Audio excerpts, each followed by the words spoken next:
Remember back in the day, there used to be that the recall. Well, it's still out. There's no end date on it because of the safety concern.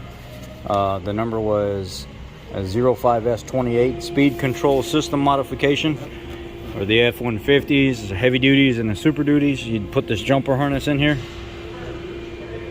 and you'd zip tie it. You take the factory connector, tie it into the harness, which is a double fuse setup, and then it would go into your speed control switch. If it wasn't leaking, what did they tell you to do? If it wasn't leaking, you left it alone. Let me look at it real quick.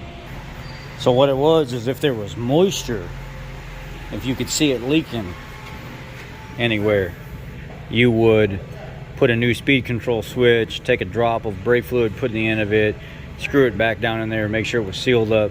They want XG12 and all of the connections here, and they want you to remove the connector off of the speed control, seal it up as well right here. Got to be careful with these.